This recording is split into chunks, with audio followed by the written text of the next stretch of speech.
The Heart of Riverstone, a story of courage and redemption. Hey there, friends. Buckle up for an incredible tale from the small town of Riverstone, Virginia, where a 90-year-old grandmother turned a terrifying encounter into a life-changing lesson for a notorious motorcycle gang. This is a story of heart, grit, and the power of community, a true testament to justice, courage, and second chances. Before we dive in, let us know in the comments where you're watching from. And if this story grabs you, hit that subscribe button because we've got another amazing tale coming tomorrow. Picture this: a peaceful morning in Riverstone, Virginia, where the sun's just peeking over the horizon, painting the quiet streets in golden hues. Margaret Peggy Thompson, a sprightly 90-year-old with silver hair pinned neatly back, pulls her trusty Ford Taurus into Mike's Gas and Go. It's the same station she's visited for 30 years, and the young attendant, Jimmy, greets her with a warm, "Good morning, Mrs. Thompson," his smiles as bright as the morning dew. "Just a full tank, Jimmy," Peggy replies, stepping out with purpose. Her movements are careful but confident, a nod to her disciplined past. You see, Peggy's no ordinary grandma. She's a decorated Vietnam War helicopter pilot with over 200 rescue missions under her belt. But to the folks at the gas station, she's just sweet Mrs. Thompson, filling up her car and heading to her weekly VA meeting. As the scent of gasoline mixes with the crisp morning air, the calm is shattered by a low, menacing rumble. Motorcycles, 5, then 10, then 15, roll into the lot, their chrome gleaming like a warning.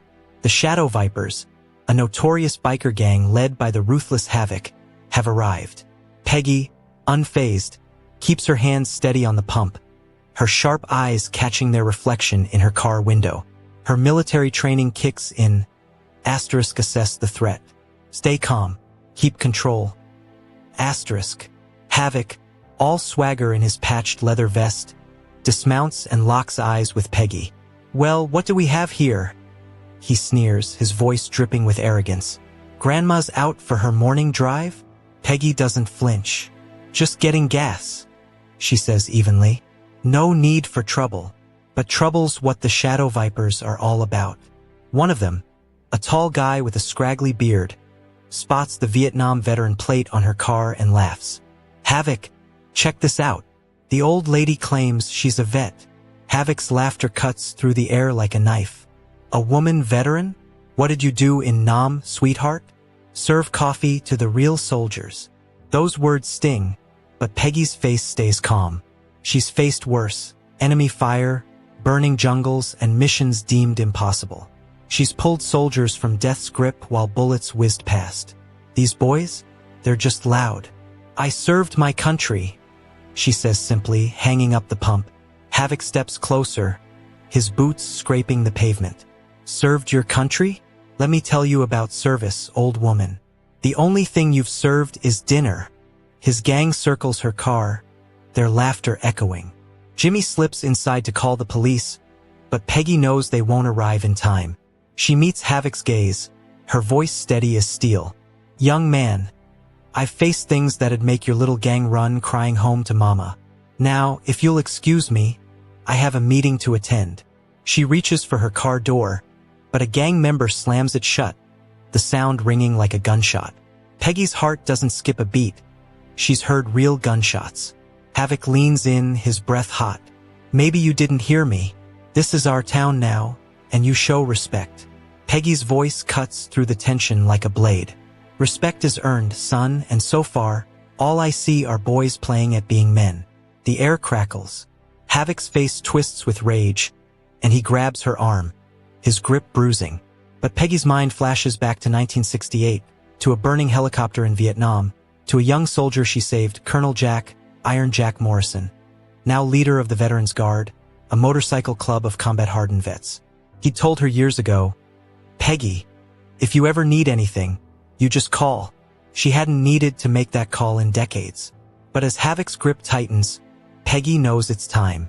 The Shadow Vipers have no idea what they've just started, but they're about to learn a lesson in courage, strength, and real respect, starting with one phone call. Havoc's sneer falters as Peggy pulls her arm free with surprising strength. "Take your hand off me," she says, her voice carrying the authority of a commander in a war zone. For a split second, Havoc hesitates, but his pride won't let him back down. "Or what, Grandma? You'll tell on us?" "I don't make threats," Peggy replies, sliding into her car. "But I promise you, son, you're making a mistake." Through the windshield, she sees Jimmy, pale and worried, still on the phone. The police won't help much. The Shadow Vipers have terrorized Riverstone for months, and the law's been powerless. Havoc slams his hand on her hood. "You're not going anywhere until we teach you about respect." Peggy starts her engine, the familiar rumble calming her nerves. "Let me tell you about respect," she says, her voice rising. "I earned mine pulling men twice your size out of burning helicopters while bullets flew past. What have you done besides scare innocent people?" Havoc's face darkens, and he signals his gang to block her car with their bikes. "Get out," he growls. Instead, Peggy reaches for her phone. The gang tenses, expecting a call to the cops, but Peggy has other plans. "You want to see what real respect looks like?" she asks, her fingers dialing. "Just wait." Havoc laughs, but there's a nervous edge to it. "Calling your grandkids? The police? Go ahead, call whoever you want. We'll still be here." Peggy's mind flashes to a stormy night in Vietnam. Rain pounding her chopper, visibility 0. A squad was pinned down, including a young Lieutenant Jack Morrison. She flew in blind, using instinct and skill, and saved them all. Now she dials his number. "You boys ever hear of the Veterans Guard?" she asks, pressing the first digit. The gang shifts uncomfortably. The Veterans Guard is legendary in biker circles, a club of combat veterans led by Iron Jack Morrison, disciplined and respected even by outlaws. "What's that got to do with anything?" The snake-tattooed member snaps, but his voice wavers. "Everything," Peggy says, completing the call. The phone rings, and a gruff voice answers. "Morrison. Jack, it's Peggy Thompson. Remember that night near Keysan?" There's a pause. Then Jack's voice softens. "Peggy, of course I remember. I wouldn't be alive without you. What's wrong?" Peggy locks eyes with Havoc. "I've got some young men here who need a lesson in respect. The Shadow Vipers think Riverstone belongs to them." Jack's tone turns to steel. "Where are you?" "Mike's gas and go. Take your time. These boys aren't going anywhere." As she hangs up, the air shifts. The gang exchanges nervous glances. Havoc tries to stay confident. "You're bluffing. Iron Jack wouldn't come running for some old woman." "Sure about that?" Peggy asks, a slight smile playing on her lips. "Want to stick around and find out?" In the distance, a new rumble grows. Not the chaotic roar of the Shadow Vipers, but the disciplined thunder of the Veterans Guard. Havoc's face pales as he barks, "Mount up!" The gang scrambles to their bikes, peeling out of the lot. Havoc points at Peggy, his finger shaking. "This isn't over, old woman." Peggy watches them go, calm as ever. Bullies always come back, but now the rules have changed. The Veterans Guard's bikes appear on the horizon, their chrome gleaming like armor. The real story is about to begin, and it's going to be epic. The Veterans Guard arrives like a storm, 50 riders strong, their bikes moving in perfect formation. Each rider is a combat veteran, their leather vests adorned with military patches. At their head is Colonel Jack, Iron Jack Morrison, his silver hair catching the sunlight, his presence commanding respect without a word. Jimmy watches, wide-eyed, as they fill the gas station lot with military precision. Iron Jack dismounts, his weathered face breaking into a smile as he approaches Peggy. "Been a long time, Captain Thompson," he says, his voice warm with shared history. "Too long, Jack," Peggy replies, standing tall. "Wish it was under better circumstances." Jack's expression hardens as he glances where the Shadow Vipers fled. "Tell me everything." As Peggy recounts the morning, the veterans gather, their faces darkening with each detail. These men know respect. They've earned it in jungles and deserts, watching brothers fall and rise. The Shadow Vipers have been causing trouble up and down the coast, One veteran spits. Time someone taught them a lesson. Jack raises a hand, silencing the murmurs. Peggy taught me something in '68, when everyone said my squad's rescue was impossible. You remember what you told me, Captain? Peggy smiles. Courage isn't about being fearless. It's about doing what's right, even when you're terrified. That's right, Jack nods. You flew into a hot zone, took countless rounds, and saved us all. This woman, he tells his men, flew into enemy fire more times than anyone could count, saved my life and countless others. And now some punk gang thinks they can intimidate her? A young veteran steps forward, eyes wide. Wait, this is the Angel of Kisan? The pilot who saved the entire 5th platoon. The one and only, Jack confirms, grinning.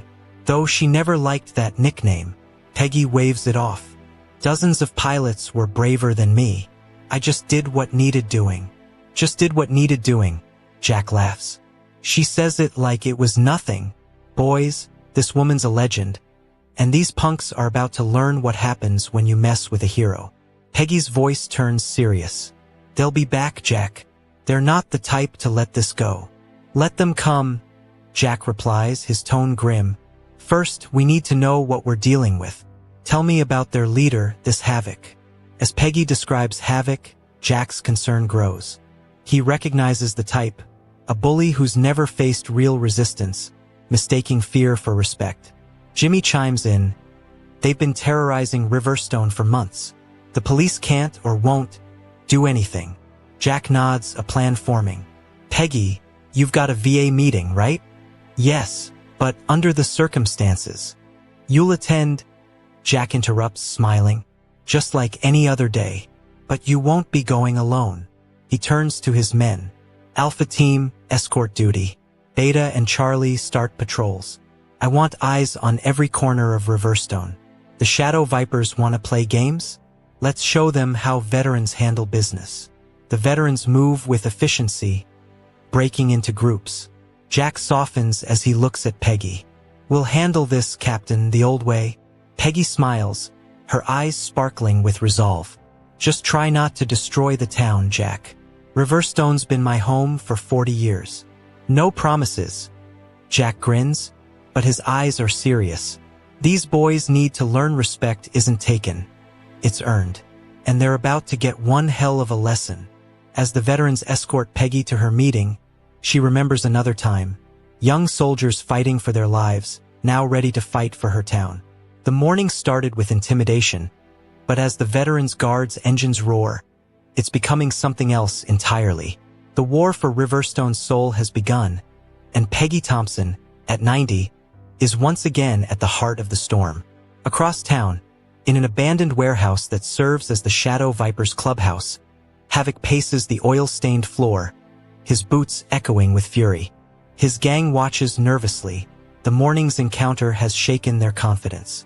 The veterans guard, Havoc spits, kicking an empty beer can. That old woman knows Iron Jack Morrison. Of all the people in this worthless town, we had to pick her. Snake Tattoo, trying to stay tough, leans against his bike. So what? They're just another MC. We've dealt with rivals before. An older member, Diesel, shakes his head. No, these guys are different. Combat vets, organized, disciplined. They've seen real war. We've seen plenty of action. Havoc growls, but there's doubt in his voice. Not like them, Diesel insists. I heard stories about Iron Jack. He runs the Veterans Guard like a military unit. And that woman, if she's really the Angel of Kisan, I don't care if she's the Queen of England. Havoc explodes, slamming his fist into a locker. This is our town. We can't let some old woman and her veteran friends push us around, or we lose everything. Meanwhile, Peggy's convoy arrives at the VA center, the Veterans Guard forming a protective perimeter. Veterans waiting for the meeting greet her, awestruck by her escort. Quite an entrance, smiles Sarah Chan, a Gulf War vet who runs the support group. Heard you had quite a morning. Word travels fast, Peggy replies, straightening her cardigan. Hard to miss 50 Veterans Guard bikes rolling through town. Inside, the meeting room is packed with veterans from various eras. Peggy shares the morning's events, and their reactions range from anger to determination. "I remembered something today," she says, her voice carrying across the quiet room. "On my last mission in Vietnam, we were pulling out Marines under heavy fire. The chopper was failing, but we couldn't leave those boys behind. A young Marine asked me later why I risked it when everyone said it was too risky. I told him, sometimes the biggest act of courage is standing up for others when everyone else looks away." Iron Jack at the back nods. "That's what we're doing now, Peggy. Standing up for Riverstone." Before anyone can respond, the roar of motorcycles fills the air. Through the windows, dust clouds rise from the road. The Shadow Vipers are back, with 30 more riders as reinforcements. "Looks like Havoc called in friends," Jack observes, counting the bikes. Peggy stands, drawing every eye. "Jack, I won't have violence at the VA center. These people come here for healing, not fighting." "Agreed," Jack replies, moving to the door. "Delta Team, escort our veterans out the back. Everyone else mount up. We're taking this somewhere else." The Veterans Guard moves with precision, evacuating the VA attendees while preparing for confrontation. Sarah Chun organizes the evacuation, her military training shining through. Outside, the Shadow Vipers line up, their bikes a wall of chrome. Havoc shouts, "Come on out, old woman. You can't hide forever." Iron Jack steps out, his presence commanding. Behind him, the Veterans Guard takes position, their formation precise. Peggy emerges last, head high. "Son," she calls to Havoc, "you're making a mistake. This isn't about pride or territory. It's about right and wrong. Stand down before someone gets hurt." Havoc's response is cut off by police sirens. 3 patrol cars scream into the lot, led by Chief Roberts, a Vietnam-era Marine. "Nobody's fighting at my VA center," he declares, hand on his sidearm. "Havoc, you and your boys need to leave now." Havoc glares from the police to the Veterans Guard to Peggy, his face a mask of fury. Finally, he kicks his bike to life. "This isn't over," he snarls, leading his gang away. Jack turns to Peggy. "He's right. This isn't over." Peggy watches the dust settle, thoughtful. "No, but maybe that's not such a bad thing. Sometimes it takes a storm to clear the air." Chief Roberts leads Peggy, Jack, and senior Veterans Guard members into the VA Center's conference room. He spreads a map of Riverstone on the table. "The Shadow Vipers have been taking over this town," he says. "Protection rackets on 3rd Street, intimidating business owners in the historic district. Half the town's terrified to speak out." Jack traces the marked locations. "How many are we dealing with?" "Core groups about 25, Roberts replies. "But with today's reinforcements, maybe 75 riders total, spread across 3 affiliated gangs." Peggy studies the map. "They're not just causing trouble randomly, there's a pattern. They've established control along every major route in and out of Riverstone. They're not just terrorizing, they're controlling it." "Smart observation," Roberts nods. "And they're moving into drug trafficking, using Riverstone as a hub." Jack's face darkens. "Not anymore, they're not." "Easy, Jack," Peggy cautions. "We need to be smarter than them. Why haven't you moved against them before?" "Chief," Roberts sighs. "Politics. The mayor's worried about escalation, and we suspect someone in City Hall is on their payroll." Across town, Havoc holds his own war council in the Shadow Vipers' warehouse. Reinforcements, hardened riders from allied gangs, have bolstered their numbers. "The Veterans Guard is different," one warns. "They're military-trained, disciplined." Havoc slams his fist on the table. "I don't care what they are. That old woman humiliated us. We let this stand, we lose everything. Maybe we should find easier territory," Diesel suggests. Havoc shoves him. "This isn't about territory anymore. It's personal.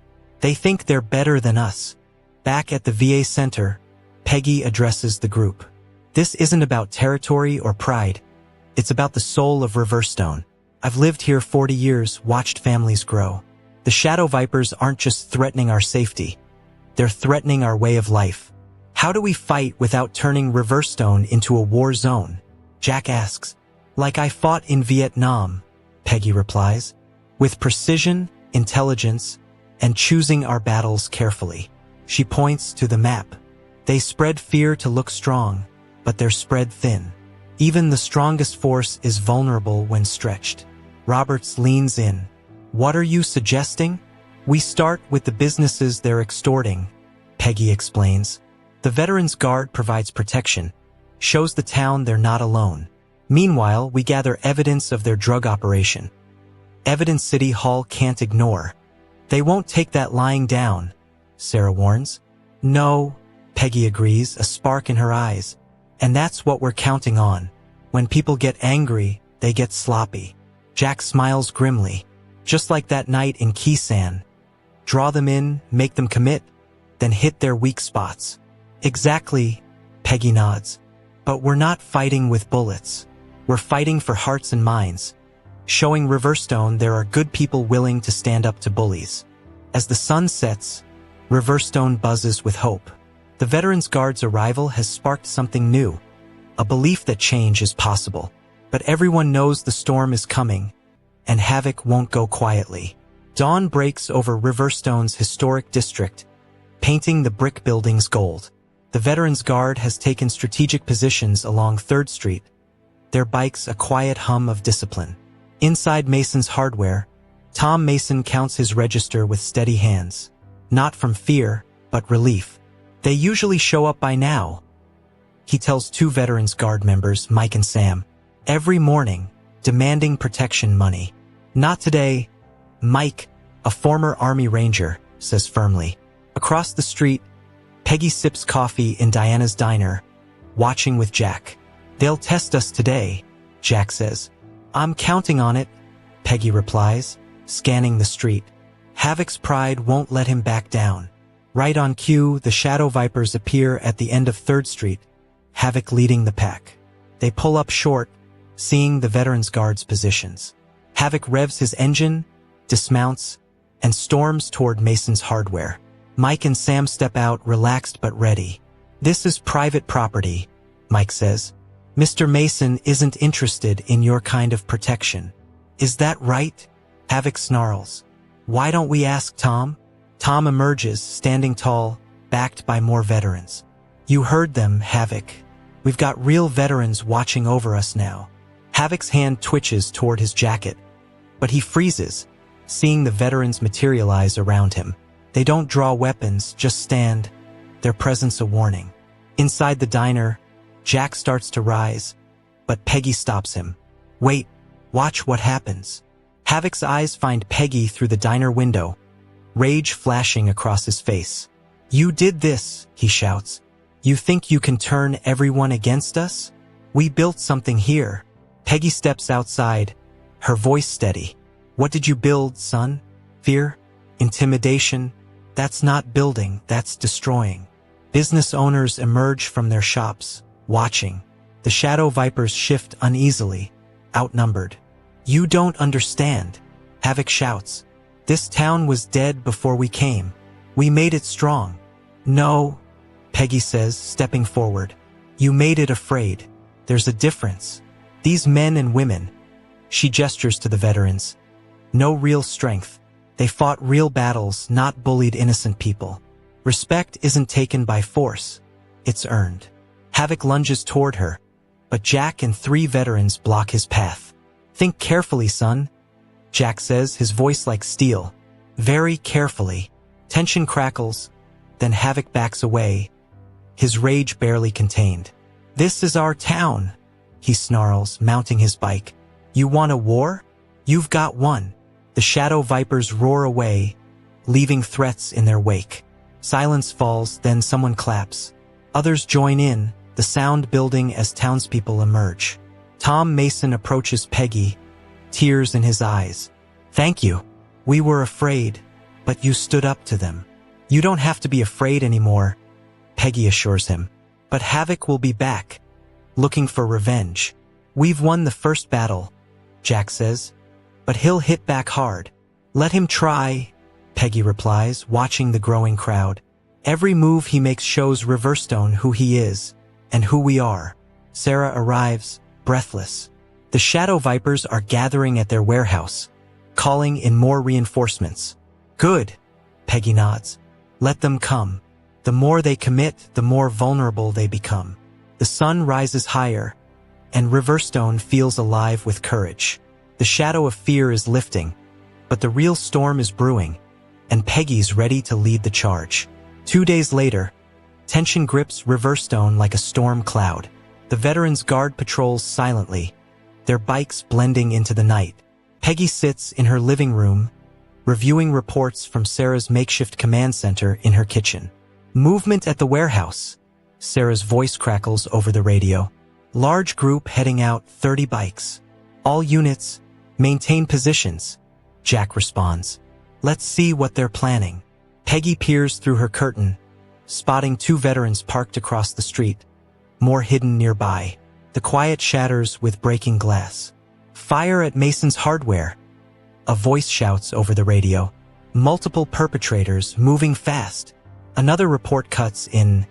Molotov cocktail at Diana's Diner. They're hitting multiple targets.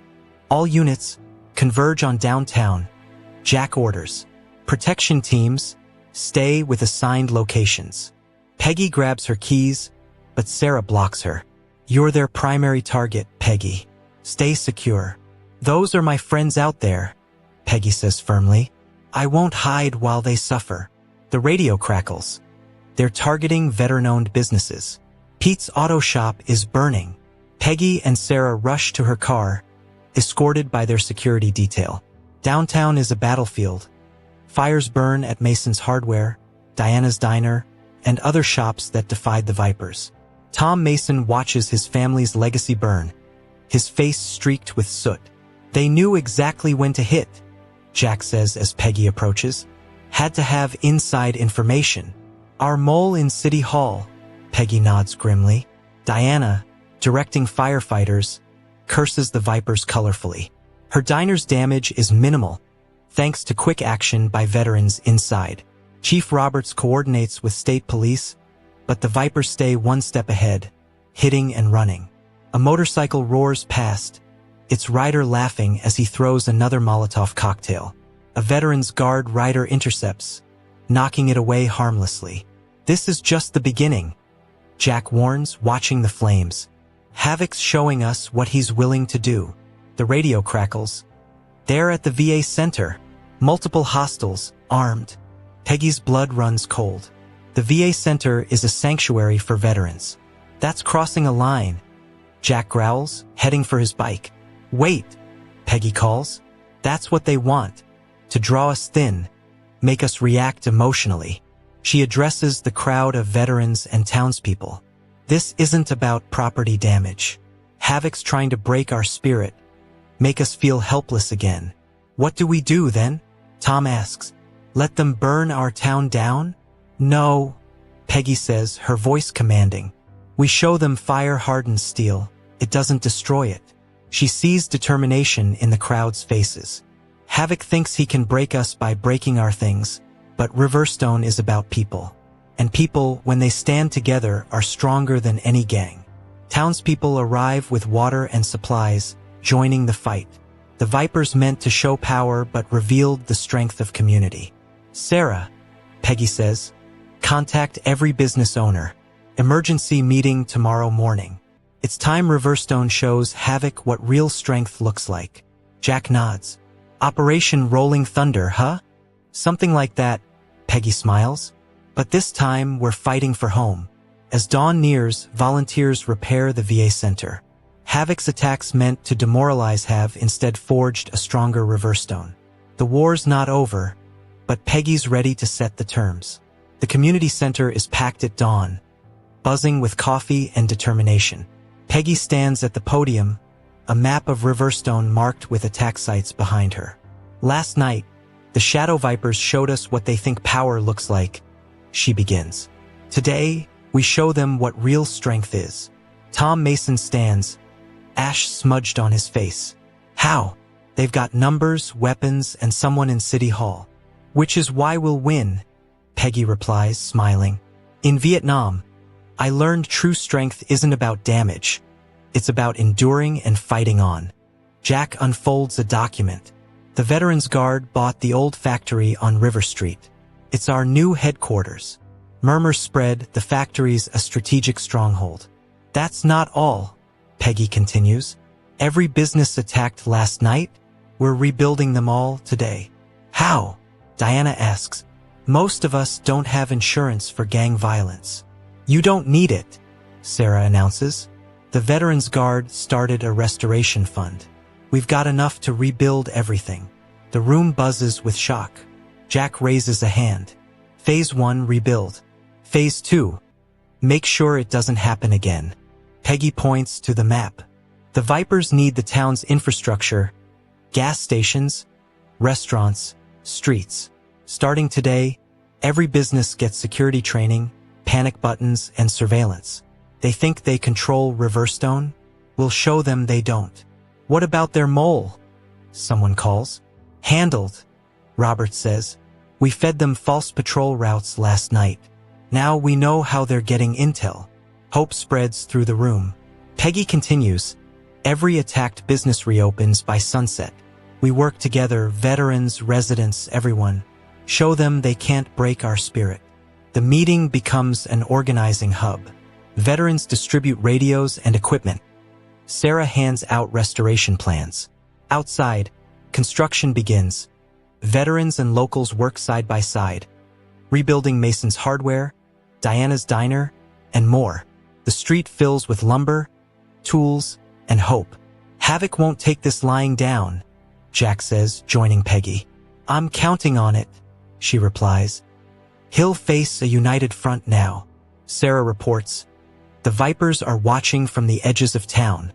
Let them see, Peggy says. Let them see what happens when they try to break something that refuses to be broken. By afternoon, Mason's hardware has a new roof, Diana's diner serves free coffee, and the VA center is repaired. Riverstone's spirit, ignited by the Vipers' attacks, burns brighter than ever. The war's not over, but the rules have changed. At the Shadow Vipers warehouse, Havoc watches surveillance footage, his knuckles white around a beer bottle. They rebuilt everything in one day, Snake Tattoo says, stunned. Like we never touched it. Not everything, Havoc growls. They're fortifying, cameras, reinforced doors, veterans training store owners. They're organized, Diesel says. Military precision.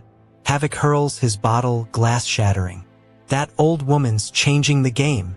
A city hall clerk, their mole rushes in pale. The Veterans Guard filed security contracts with 20 businesses. They're going legitimate, licensed, bonded, insured. They're taking your protection racket. What about the police routes I paid for? Havoc demands. Bad info, the clerk admits. Roberts knows there's a leak. I can't pass anything without exposing myself. At the Veterans Guard's new headquarters, Peggy reviews security feeds. Sarah's surveillance network tracks the Vipers' movements. They're desperate, Jack notes. Lost their income, their intel, their fear factor. Okay. Desperate men are dangerous, Peggy says, recalling Vietnam. Havoc's pride won't let him back down. Sarah shows financial records. They're running drug supply lines through 3 states, using Riverstone as a hub. That's federal territory, Robert says. DA would love this. Not yet, Peggy cautions. Push them too hard, and they'll do something desperate. The radio crackles. Multiple vehicles entering town from the north. Heavy trucks, not bikes. Jack peers through binoculars. Havoc's called in his supplier connections. Cartel involvement. Peggy watches the truck's military precision. They're surrounding us, creating a perimeter. This isn't just about drugs. It's war. Roberts checks his sidearm. I should call state police. Not yet, Peggy insists. We handle this our way first. She traces the truck's positions on the map. Havoc's showing he's got powerful friends, but he's also scared. He wouldn't need outside muscle if he thought he could handle us. What's our play? Jack asks. Let them think they're in control, Peggy says. Let them get comfortable while we track their patterns. gather evidence, build a case so strong the authorities can't ignore it. The room quiets. They're not just fighting for Riverstone, they're taking on a criminal empire. The stakes are higher than ever, and Havoc's new allies won't play by any rules. A week of tension grips Riverstone. Cartel trucks fortify abandoned buildings, and the Vipers patrol with arrogance. Peggy studies surveillance photos at home, Sarah's voice crackling over the radio. Large shipment at the North Safe House. Document everything, Jack orders. Tom Mason knocks on Peggy's door, nervous. They offered to buy my store. 3 times its worth. They're buying silence, Peggy says. Anyone else? They're doing it all over town. Tom nods. Some folks are tempted. The radio reports. Vehicles approaching from the south. Not cartel. Black SUVs. Professional. Private military contractors. Sarah confirms. Havoc's escalating. At the Viper's warehouse, Havoc meets Marshall, a cold-eyed mercenary commander. Your gang war's attracting attention, Marshall says. My employers want this resolved quickly. This isn't a gang war, Havoc protests. It's about respect. It's about business, Marshall cuts in. You've got 48 hours, or we resolve it our way. Peggy calls an emergency meeting at headquarters. These contractors change everything, she says. They're trained killers, not thugs. We've got combat experience, too, Jack reminds her. But we have something to lose, Peggy counters. They don't care about Riverstone. Sarah shows footage of mercenaries setting up sniper nests. Military-grade preparation. Then we respond in kind, Jack says. No, Peggy says. Escalation invites official intervention, and innocents get hurt. We let them think they've got us outgunned. Their real objective is me. Havoc needs to prove he can break me. You're not suggesting, Jack begins. I'm suggesting we give him a shot at me, Peggy says. On our terms. That's too risky, Sarah protests. Peggy smiles. So was flying into Kisan with a VC sniper shooting at me. I'm still here. She addresses the room. Professionals follow patterns. We use that against them. As dawn breaks, the Veterans Guard appears to withdraw, but they're strengthening hidden positions, documenting every mercenary and cartel move. Peggy's plan is clear. Let the enemy overcommit, then spring the trap. Dawn breaks, and the Veterans Guard's absence leaves Riverstone eerily quiet. Peggy walks to Diana's diner, unhurried, knowing 3 mercenary teams are tracking her. You shouldn't be out here alone, Diana says, pouring coffee. That's exactly where I need to be, Peggy replies, smiling. Let them watch. In his SUV, Marshall observes, speaking into his radio. Targets predictable, unprotected. Either she's careless or it's a trap. It's a trap, Havoc crackles back. She's smarter than she looks. Doesn't matter, Marshall says. Predictable targets are dead targets. At headquarters, Sarah monitors hidden cameras. For sniper teams, 3 ground teams, she notes. They're building a killing zone. Just like Peggy predicted, Jack says. Peggy maintains her routine, visiting the hardware store, the park, chatting with townspeople. Every stop passes information, every wave a signal. The Veterans Guard hasn't withdrawn. They've gone underground, blending with civilians. They're making this too easy, Marshall tells his second-in-command. Veterans don't give up, especially not ones like her. Maybe she's tired, the subordinate suggests. She's 90. Age has nothing to do with it, Marshall says. The calm ones who've seen real war, they're the most dangerous. At the Viper's warehouse, Havoc paces. Just take the shot, he snaps. Professional work requires patience, Marshall replies. We do this right or not at all. As night falls, Peggy sits in the diner, sipping coffee. Marshall enters with 2 men, sliding into her booth. Mrs. Thompson, it's time we had a chat. I was wondering when you'd stop hiding behind your scope, Peggy says, meeting his gaze. This is a professional courtesy, Marshall says. Walk away now or don't walk away at all. I've faced better men than you, Peggy replies. Men who fought for something beyond a paycheck. What are you fighting for? For a moment, doubt flickers in Marshall's eyes, then vanishes. You have 1 hour to leave town. After that, it's just business. As he leaves, Peggy smiles. Everything's going to plan. The mercenaries are committed, the cartel's moving product, and Havoc's about to learn what real strength is. The hour ticks down. Marshall watches his tactical display. All teams, final position check. Team 1 in position. Team 2 ready. Team 3 target acquired. Team 4, green. Peggy sits in the diner, seemingly oblivious, working a crossword puzzle. Target hasn't moved. A spotter reports. Marshall frowns, something's wrong. Cartel's reporting gaps in surveillance, his second-in-command says. At the Viper's warehouse, Havoc argues with cartel reps. This should have been handled days ago, one snaps. Just wait, Havoc says. Once the old woman's gone, everything's normal. Nothing's normal after tonight, the cartel man says.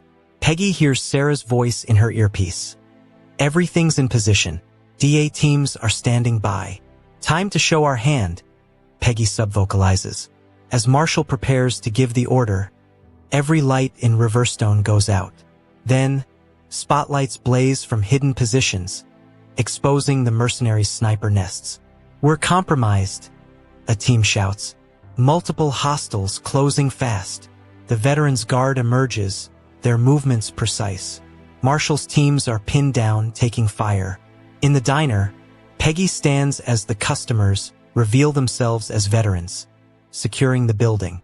Marshall, Peggy says into her radio, we need to talk about professional courtesy.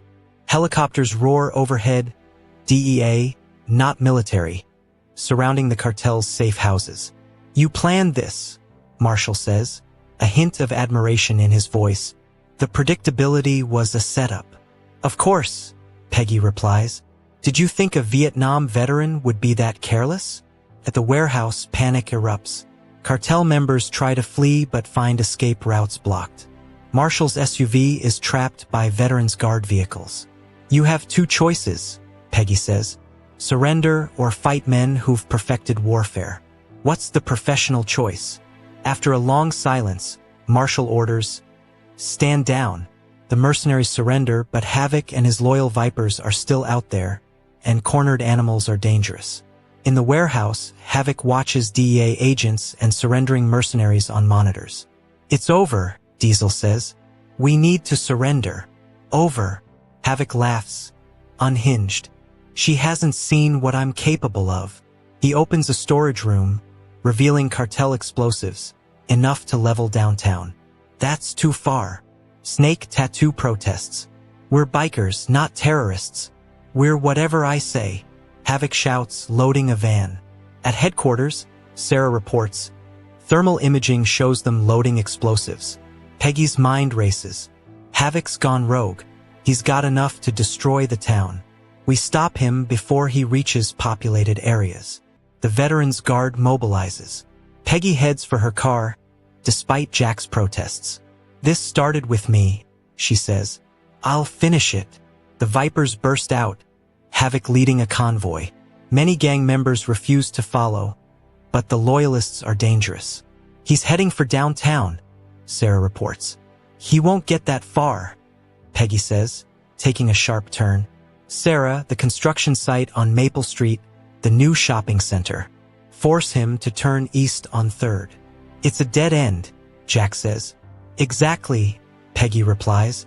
The veterans' guard herds the Vipers into the construction site, trapping them with concrete barriers.